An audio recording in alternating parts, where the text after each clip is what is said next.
Coming up next, we're going to go behind the top 10 songs of this very same week from the year 1983, 39 years ago. This was one of the golden years of popular music as the 80s were really coming into their own. We have some great artist commentary to go along with your stories. Well, let's find out who the real number one is. Is it Toto? Is it Micheal Jackson? Is it Van Halen? The Police? Pat Benatar? Maybe a one-hit wonder. Let's find out. Hey, music junkies, Professor of Rock, always here to celebrate the greatest artists and the greatest songs of all time. You know, if you ever got up at the crack of dawn to watch Saturday morning cartoons,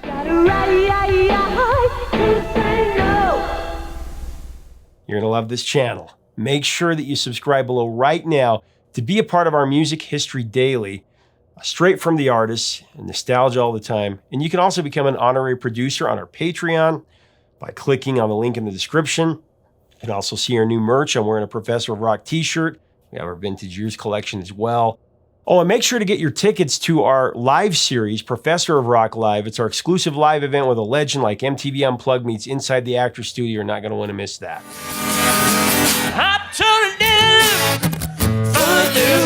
So it's time for another edition of my favorite, the Hit Song Redux. This is where we travel back to a week in the golden era of the rock and roll era, and we re-rank the top 10 songs of that specific week based on their legacy since then, since their peak position on the Billboard Hot 100.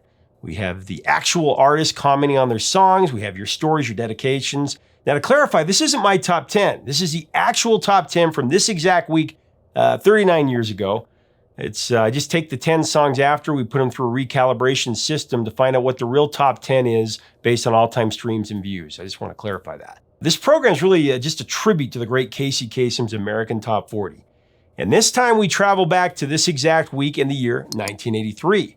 An exciting time in music for sure. End of January 83 was just a great time to be alive. I mean, you had Tootsie,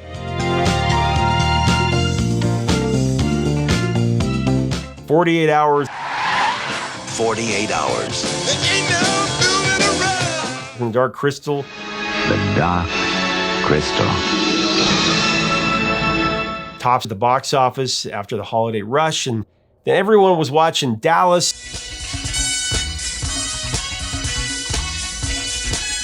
MASH.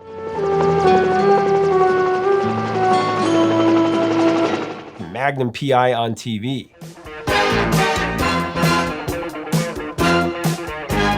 So let's get right into it. Coming in at the number 10 slot, two country music stars that crossed over so well individually that they paired them up for one of the great early 80s duets.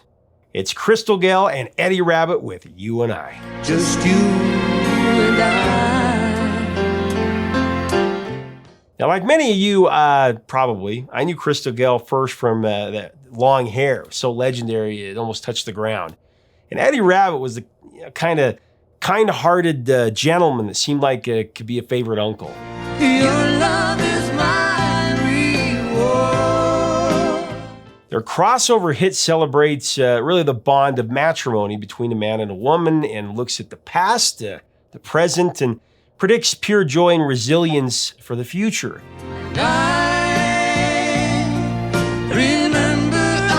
These two voices just blended together so perfectly. This was written by the Nashville songwriter and musician Frank J. Myers. He would later collaborate with Gary Baker and write the 90s hit I Swear. I swear by the moon and the stars. And at the number 9 spot, it's a true hidden classic from the Pride of America, one of the most legendary voices of the rock and roll era.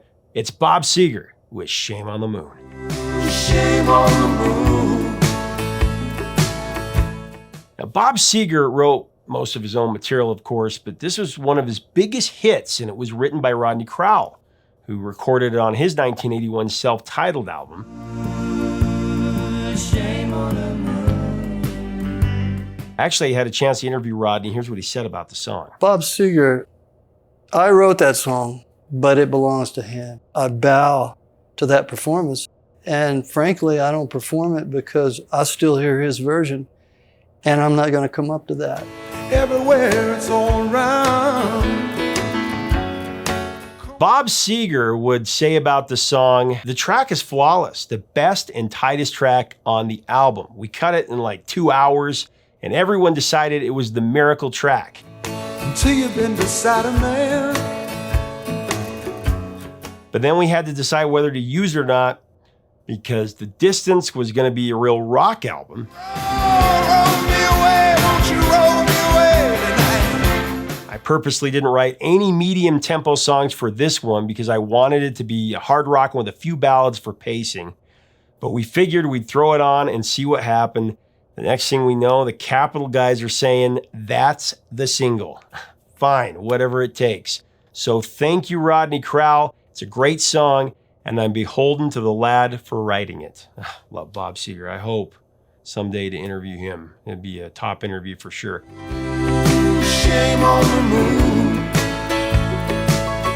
Many of you really love this song. Our viewer, CharleyAnne, said that Bob Seger has some very heartfelt songs, none more haunting than Shame on the Moon. She said, "My dad was in the military and away on a mission when this came out. For some reason, it has always reminded me of him. I look out at the openness of the fields at night and reflect on what he's meant to me, our family, the country he served. To feel that angst that gives me chills and makes me want to cry all at the same time is heart-wrenchingly beautiful." Well, CharleyAnne, we dedicate this classic to your amazing father and for his service. Some men go just where they want.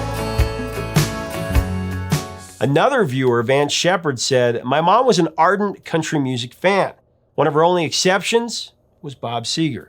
I remember her being ecstatic when Shame on the Moon became a crossover hit. It was kind of perfect. She got to hear her favorite rock artist being played on her favorite format. Love you, Mom. Miss ya." And screen name FM Kargar said, "Growing up in the 80s, every Saturday morning we would jam out to my mom's Bob Seger albums while cleaning the house top to bottom. Fast forward to her divorcing my dad. She fought for her record player and her collection. She ended up owning a biker bar, and during the summer, Bob Seger was the favorite played on the jukebox by the customers and by live bands. The nights always ended with the moon. Thanks for the eclectic music genre, Mom."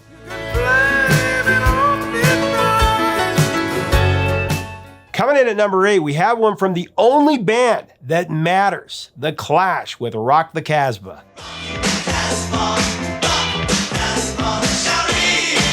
Clash drummer Topper Headon wrote the music and the original lyrics. In an interview, singer Joe Strummer claimed that the real genius of Rock the Casbah is Topper.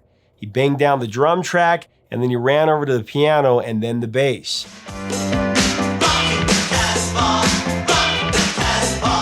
Although Joe Strummer decided to take Topper's lyrics in a different direction. According to former Clash co-manager Cosmo Vinyl, Topper's original words were a filthy ode to his girlfriend. The first line of Strummer's rewritten lyrics had a specific genesis. Manager Bernie Rhodes was frustrated in the early combat rock sessions, with every track ending up being really long, and in one session he shouted, "Does everything have to be as long as Raga?"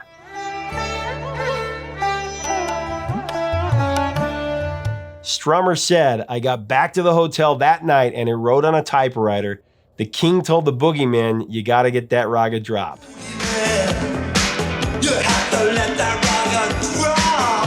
I looked at it, and for some reason I started to think about what someone had told me earlier. You get lashed for owning a disco album in Iran. This served as inspiration for the rest of the lyrics about the people defying the Arab ruler Sharif's ban on disco music and rocking the Casbah.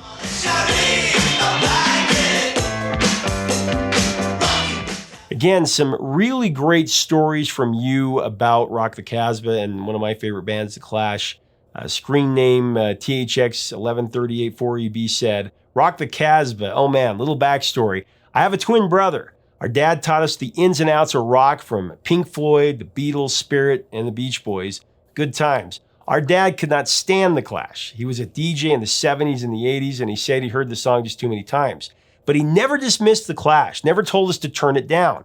He loved music. He loved that we love music. Joe and Dad passed away within weeks of each other. My brother and I still listen to that legendary band, thinking our dad is looking down with a sarcastic gaze. Thanks, Professor.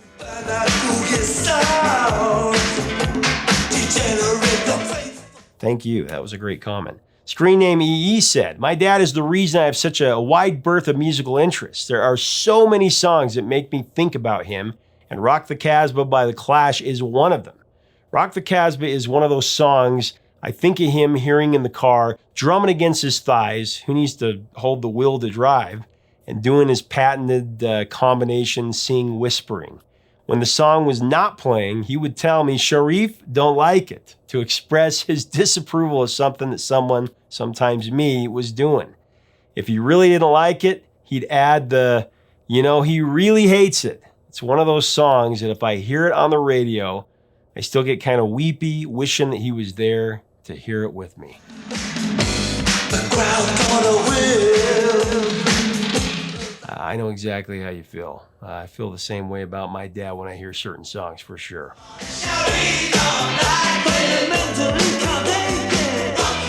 So the hit song Redux is sponsored by Zenni Eyewear, my personal #1 brand. Every pair that I have, that I own, I design myself at Zenni.com. The color, the shape, the size. You can do the same. You can even see how you look before you buy with Zenni's mirror feature. Check it out today. All right, coming in at number 7, it's another great duet that went all the way to #1. It's Patti Austin and the late James Ingram, such a great voice, with their song, Baby Come to Me.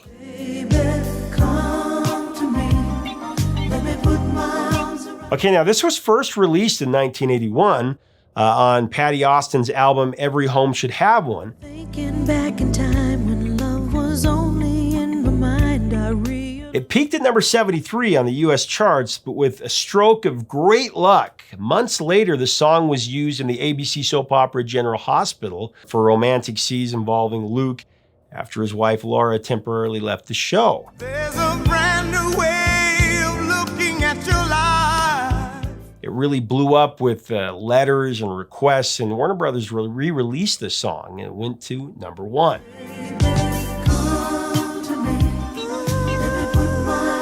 It was written by the great Rod Temperton, who also wrote Rock With You, Off the Wall, Thriller for Micheal Jackson, amongst so many other songs. Great writer.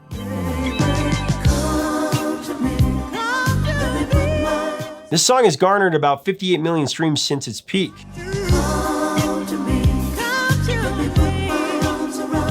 Going into number 6, we have the biggest duo of the decade, with numerous #1 hits throughout, including this one, the amazing Man-Eater by Daryl Hall and John Oates. Oh, here she comes. She's a man-eater.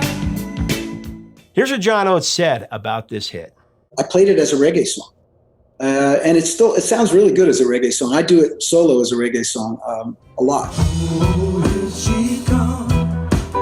Watch out, boy. I played it for Daryl, and he loved the idea of the chorus. And he said, but I don't know the groove. He said, let's try a different groove. And he came up with the more the Motown feel, the gonk, gonk, gonk, gonk, gonk, da, da, da, da, da.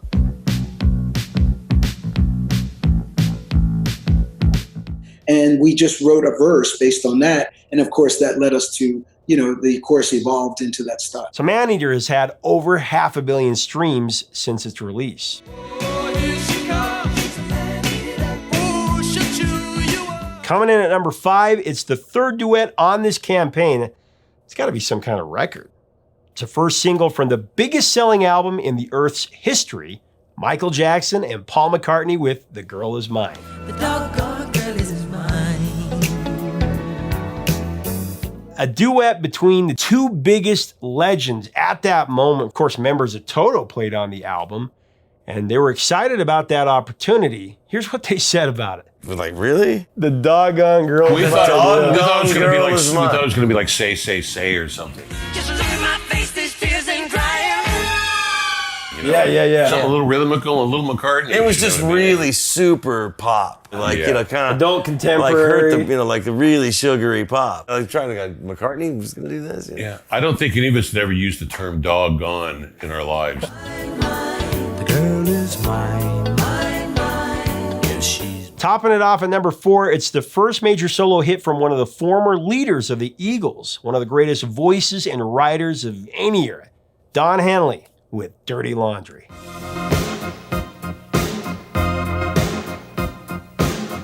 This song is about soulless news people that will do anything for a story. As anyone on YouTube knows, Henley values his privacy, and he's not a fan of people pushing into his private life. This is a classic song for sure. I love how the lyrics delve into the superficiality and soullessness of the media. kick 'em when they're up, kick 'em when they're down, kick 'em when they're up, kick 'em all around. Somehow this song hits harder and is even more well-meaning today than it was in the 80s. How sad is that? Give us dirty laundry. Danny Kortchmar wrote this song with Don Henley. Kortchmar has been a key contributor to so much of Henley's solo work, as many of you know. Kick 'em all around. In at number 3, one of the greatest voices ever. With his last top 10 hit, he would die tragically a little over a year after this song peaked. It's the perfect, soulful Marvin Gaye with Sexual Healing. The world lost the legend in April of '84 when Marvin Gaye was shot in an argument with his father. It's an interesting story behind this song. Writer David Ritz inspired the idea for the song. Apparently, Marvin Gaye had a pretty big collection of pornography. Some of his friends felt that he had an addiction. Actually, when Ritz saw the collection, he told Marvin that he needed some sexual healing.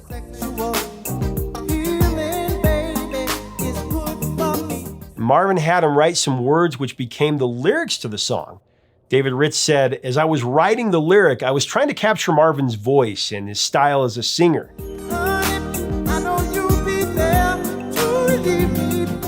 He said, that lyric sounds like me. The lyrics seemed to fit into his philosophical musings and his personal emotional needs, so he could sing about it with complete honesty."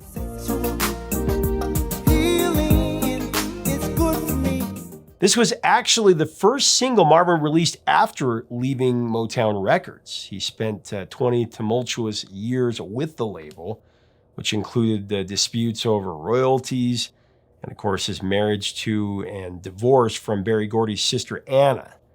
This song was recorded for CBS Records. Interestingly enough, David Ritz wasn't given a songwriting credit, but Marvin thanked him in the liner notes for inspiring the song title. But this broke up his friendship with Marvin Gaye because Ritz sued for a songwriting credit. He ended up winning the suit and is now credited. Let's make love tonight. So coming in at number 2, a band that had their fingerprints on about every record that came out of LA from the late 70s to the mid 80s. The records they played on have sold over 500 million copies. It's one of my favorite bands ever, Toto, with their number 1 smash. And here's what some of the key band members of Toto said about the song in one of the many interviews that I've been fortunate to do with them. And I wanted Jeff, the first thing I did was I wanted Jeff to create this loop, this environment that would start the record off. And only Jeff could. And Jeff went and got all these different kinds of authentic South African kind of percussion thing and made probably one of the first loops I had ever heard at the time, you know, for that record, which is this pulse. A lot of that sold that record was this pulse and this driving to me, you know. And I think it was a multi-track loop too. Yeah, it was. With Al Smith. They were able to mix Al it. Smith with the microphone. Yeah, we had the microphone. Stands. It was really old Lenny school. It wasn't a Castro. 2-track, 24-track. That's right. Yeah, because there was a whole lot of percussion overdubs done with him and Lenny picked the 4 bars that worked, and then we started overdubbing on top of that. It was very experimental at the time. You know, we thought we'd had most of the album here, and it gave us a chance for it. Normally, Toto would cut a lot of its stuff live in the studio, but this, we were very meticulous to overdub. One instrument at a time. You hear David Hungate's incredible bass guitar part. We had singing vocals on it. There's lots of Jim Horns playing and a flute recorder on it and everything. And so it was just kind of our first, what they call now world music. As you might imagine, this song had our community sharing stories left and right. One of our biggest that we've ever had. Viewer BJ Wanlin said, "Every time I heard Toto's Africa, I remember listening to it in the cab of a 1985 Toyota pickup truck my late father had for years. Kept it even when it stopped running and eventually got rid of it for $1. I want to make this dedication to my late father and say thank you for being the best dad ever, because I clearly didn't say it enough while he was on the planet. Brandon Clevenger said, in 2018, when I started dating the woman who's now my wife, we often talked about music and how we were children of the 80s. She was really more of a child of the 90s, but she really connected with my music, the music of my generation. Africa was the first song we really talked about and would sing together, and it kind of became our song. When we got married in 2020, we wanted it played as an instrumental as our exit song when we left the altar. We told people ahead of time that we were going to do it. Some thought it was cool. Some thought it was almost sacrilegious. But when it played, it just fit. It was so happy and something I can still hear in my head to this day. The piano medley of Africa as I left the church with my wife. The two things I really remember from that day, how stunningly beautiful my bride was and how that song sounded as we left together down the aisle. I love that.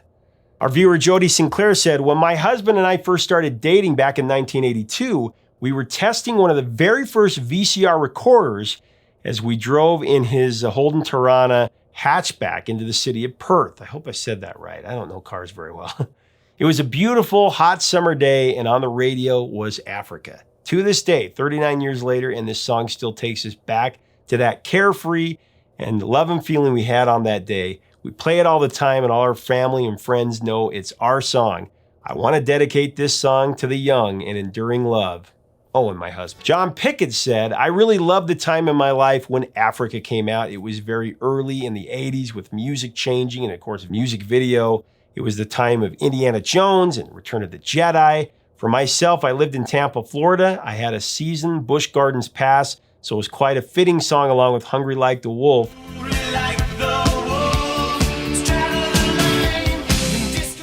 It takes you away on a foreign love story and seeking out the ancient past, it seemed. Di Ramirez said, Africa is one of our favorites. Our children all love it, 32, 29, and 24 ages. And I agree it's one of the songs that has the perfect arrangement and mood. It will always hold a special spot in our hearts. Came out the year I graduated high school, the month I turned 18. First time away from home in Puerto Rico. My first semester of college in Houston, Texas, signing up for college classes by visiting the professor's table to see if they had a spot. What a year. Cheers to all of us that will have our 40th high school graduation anniversary this coming May. Again, I love all these stories so much. There were so many. There were like hundreds of stories this time, and we'll get to them eventually. We're up to the #1 song for this same week back in good old 1983. This is a song that if you're a child of the 80s, it brings you back to so many amazing, wonderful memories. It was our introduction to the Vegemite sandwich. It's Down Under by Men at Work.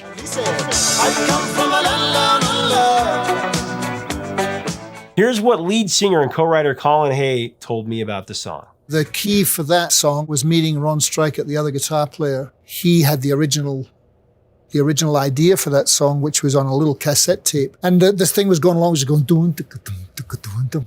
And so I just think, living in a land down under. I thought, oh, that's cool. And so I was just sang it over that. And then the next morning I just went home and the lyrics and the chords came. I come from a land down under. Our viewers had a lot to say about this as well. Leora Hart wanted to dedicate this to best friend Chris for his 35th birthday.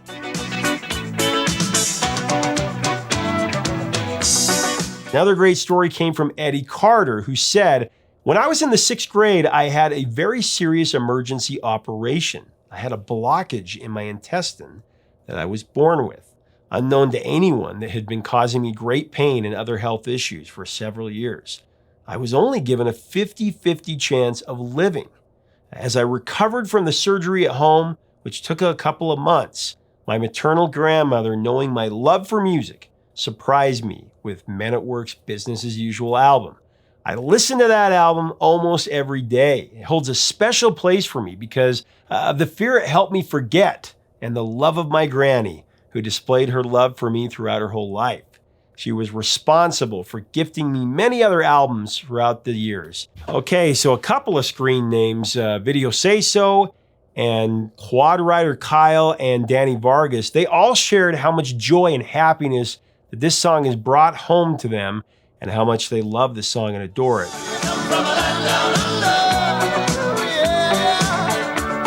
There's so many great memories, I gotta share a few more. I Eat Out often talked about how he bought the cassette for his brother with his lawn mowing money. A screen name The Giant Robot said, I used to hear African Down Under on the radio while reading my D&D books. They were both about traveling to exotic places, so that helped supercharge my imagination.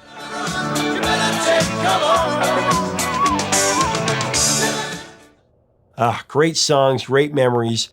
Almost all these songs are still listened to today. Now, before we get into the top 10 based on all-time streams, I want to mention a few other songs that were on the charts for that very same week, and they barely missed the top 10. Billy Joel got to number 17 with one of his greatest songs, Allentown, from his masterpiece album, The Nylon Curtain, one of my favorites. Tom Petty with his rocker, You Got Lucky, that peaked at number 20.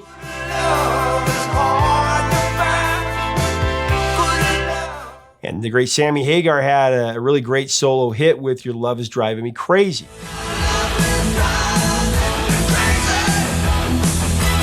We're going to include these in the all-time redux, see how they do.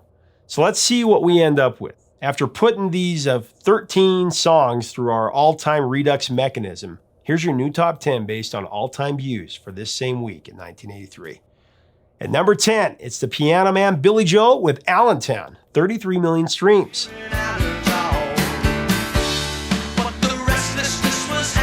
Number 9, Tom Petty with You Got Lucky, 38 million views.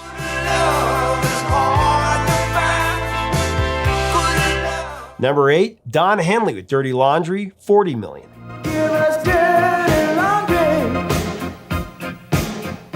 At number 7, the duet between Patty Austin and James Ingram, Baby Come to Me, with 58 million.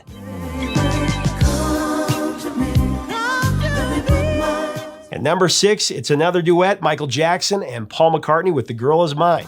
The girl is mine, mine, mine. If she's Number 5, it's The Clash with Rock the Casbah with 319 million streams.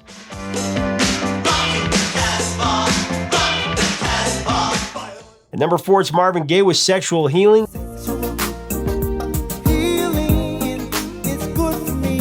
At number 3, Down Under, Men at Work. So that means we're going to have a new number 1 song.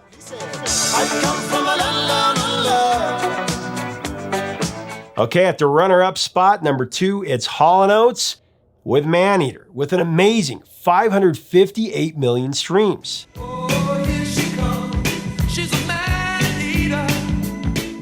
And at number 1, with an incredible 2 billion streams, Africa by Toto. There it is, the new top 10 from the last week of January 1983 based on all-time streams. Now, I take some flack on these Redux episodes for saying that music on the charts in the rock era make today's music on the charts seem like a joke. I always want to be positive, I really do. So again, I'm going to let the music speak for itself. So what I'm going to do, I've taken a few songs from the top 10, this top 10 we just went through, and a few of the biggest Billboard hits of the last 3 years. And I'm going to play them all back to back, and I'll let you decide. God's plan. God's plan. I hope it's